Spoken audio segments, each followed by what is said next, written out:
Because you just mentioned about like selling commercials is ill. Like in the early years, it was frowned upon to sell Pepsi or McDonald's with your music. Yeah. Like when they did Sprite, remember AZ, Nas, and all that, Grand Puba and all that. They only could get across. I think CL Smooth did too. They only could come across well because they had to do like some ill song. Like AZ and Nas had to be on the stoop, and they had to be doing it. They had to do actual hip hop. Authentic. They had to be. They had to do actual hip hop. But they kind of commercialized. Right. But so it became more like we're promoting this commercial product, but we're doing it by showing you what hip hop looks like. So then it became, all right, at least it was really dope.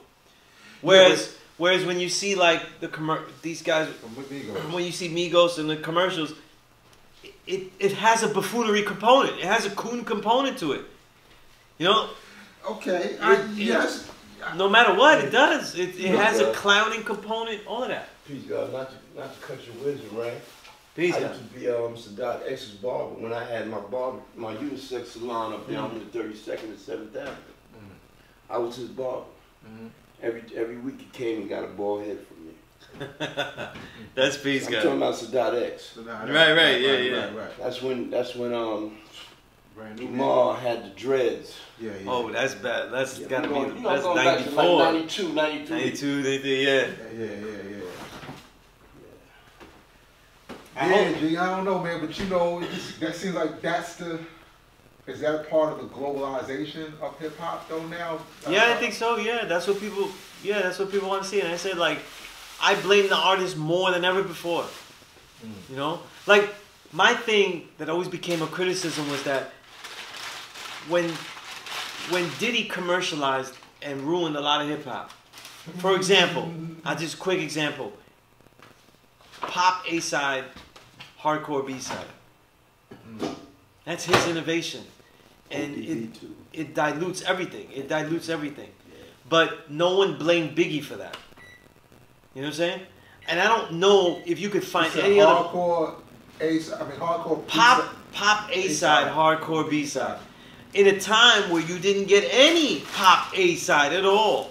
You know what I'm saying? Where you didn't sample Isley Brothers Between the Sheets without any kind of work on it, and then rhyme over it. You didn't do that. That was not done. That was considered. Right. I mean, that was when he did that. That was considered. You do not do that. People judge that song by today. They forget what it was like when that song was released. You know? Yeah, I mean, at the time, I thought that the hip hop producers, it was too fast. Like, you could have waited like another 10, 20 years to sample that song, right? Right, because it was 1983. Yeah. Right. This is 1990. Yeah. And the actual album has the instrumental, so you didn't even have to take it from.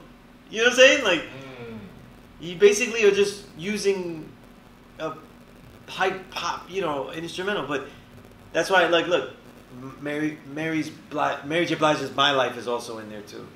You know, which is a classic, but it has that popping, the easy samples, the dilution of the sample game. This is important.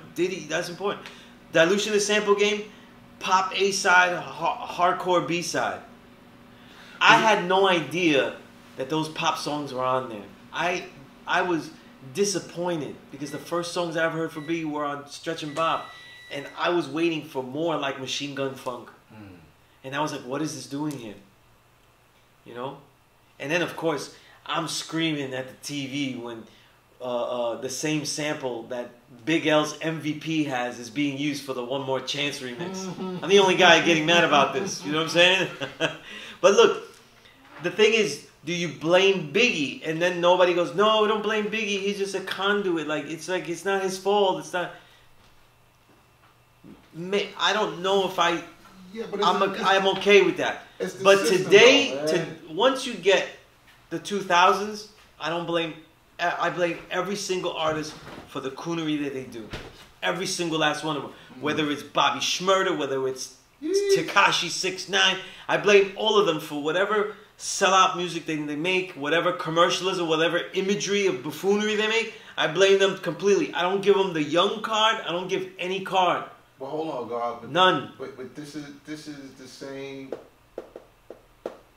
trying to beat the system.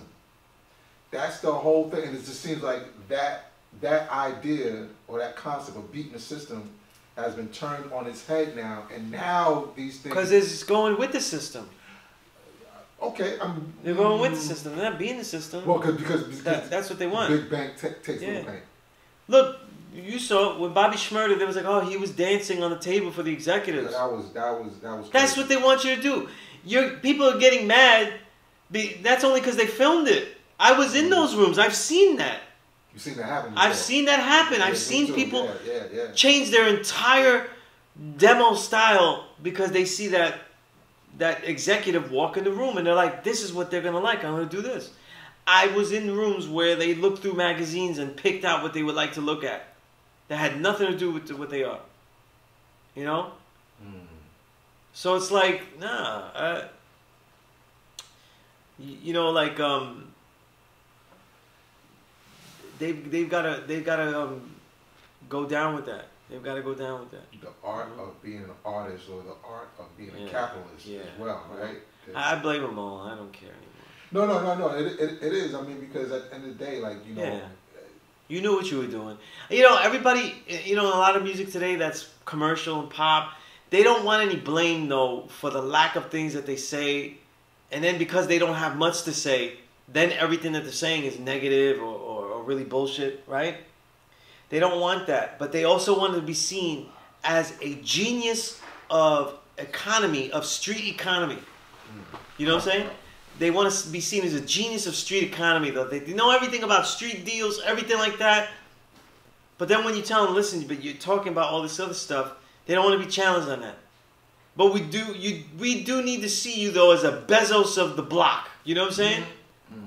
Bezos of the block. He knew every single thing to do in the street. He was a kingpin. He knew everything about how to sell this, how to sell that, get the markets up, ship the keys, right? All of that. He's a genius mind. But you're not. It's not your fault that you make this kind of music, though. It's not your fault. Come on, man. You can't have it both ways. You know, if you're gonna play the stupid fuck, you're gonna have to be a stupid fuck everywhere, inside and outside the booth. You know what I'm saying? With everything that you're talking about. So I think it's about just being of service to food, clothing, and shelter. Being a slave is slave or to service of food, clothing, absolutely, and shelter. absolutely. In the day, man, you know. If Mecca did this.